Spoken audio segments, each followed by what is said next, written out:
here today. I wanted to speak to you because I've been in terrible darkness my whole life.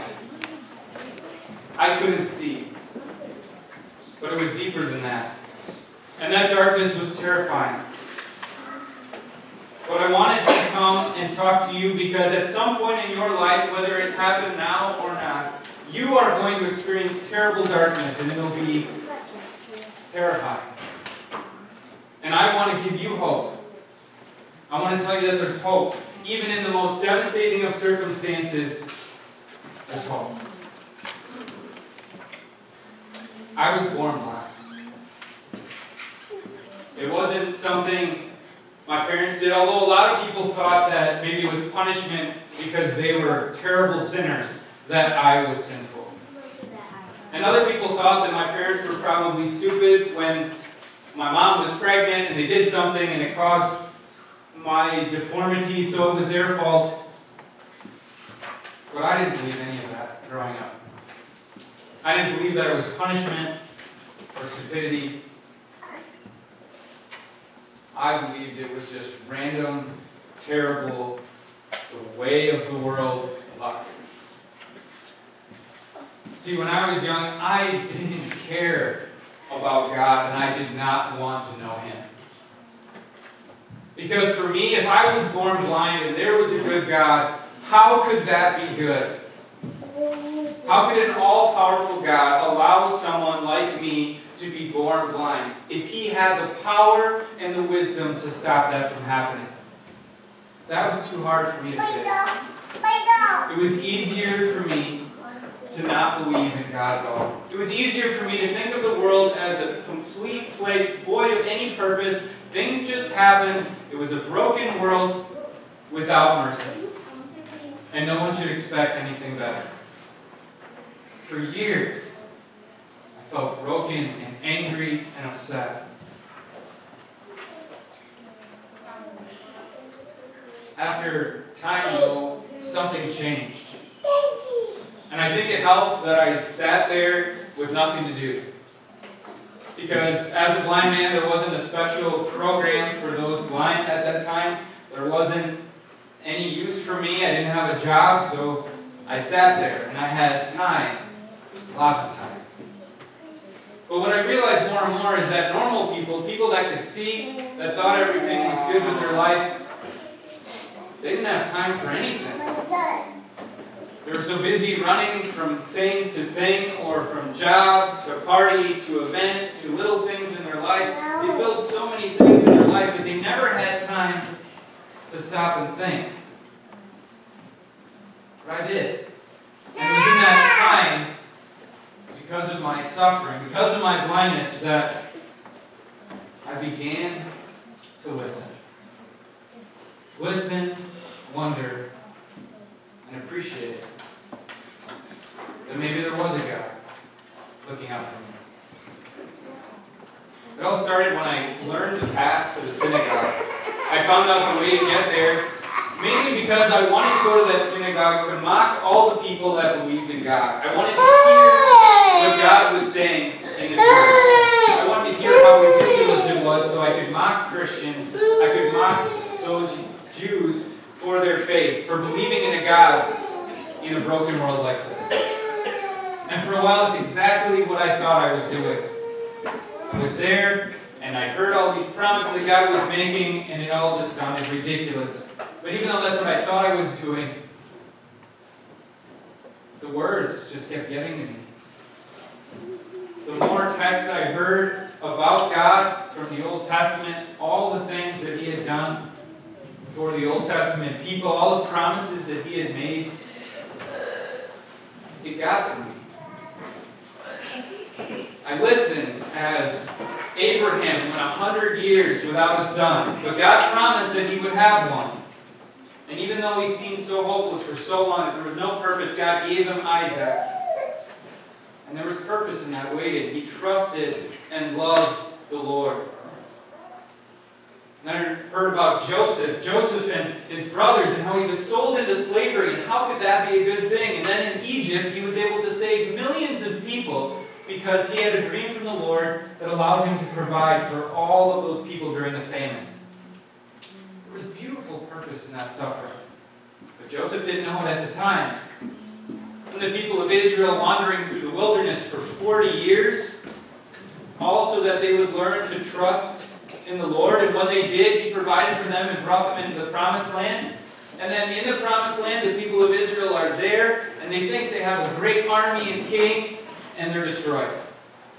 God humbled them, and then as soon as they turned to Him and asked for help, He provided for them and gave them a great life and a promise that this world is not enough, and that He would fix it. And it was those words that resonated most with me.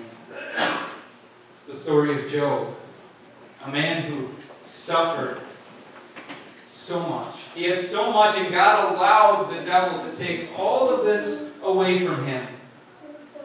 All that in that dust heap, as he was kneeling on the ground with boils all over his body, he could cry out these words, I know that my Redeemer lives, and that in my flesh I will see God, I and not another, how my heart yearns within me. In that suffering, he saw God. He felt His need for Him. And he realized that all the blessings that he had his whole life amounted to nothing if God wasn't a part of it. That this broken world, no matter how good your life is right now, or how broken it is not good enough. God had a much better life in store. A Redeemer would save us from this place. David spoke those words too. The king of Jerusalem had felt persecuted and was suffering. And he didn't long for more days on this world, but he longed for Jesus. He said, I saw the Lord always before me, because He is my right hand. I will not be shaken. Therefore my heart is glad and my tongue rejoices. My body also will live in hope. Because you will not abandon me to the grave, nor will you let your Holy One see decay. You have made known to me the path of life. You will fill me with the joy in your presence. As I heard from Job, and I heard from David, they showed me that these sufferings weren't always a bad thing.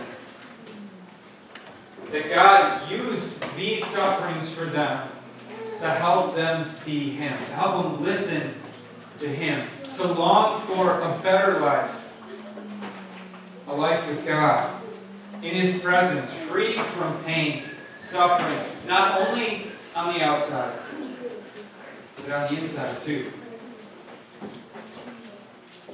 And that's when I really started to be thankful for my blindness. Yeah, thankful. I know, it sounds crazy, and you probably think I was going crazy at this point, but I wasn't. I was thankful that God had made me blind. Why? Because my blindness had given me time to listen, to focus on Him. It helped me realize that even if I could see, it wouldn't have made my life perfect. It wouldn't have made my life grand.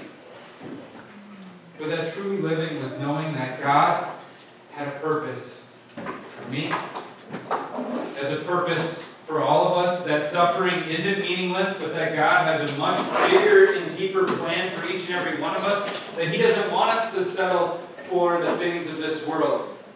But He wants us to long for a life eternal in His presence. He wants us to be free of our sin on the inside.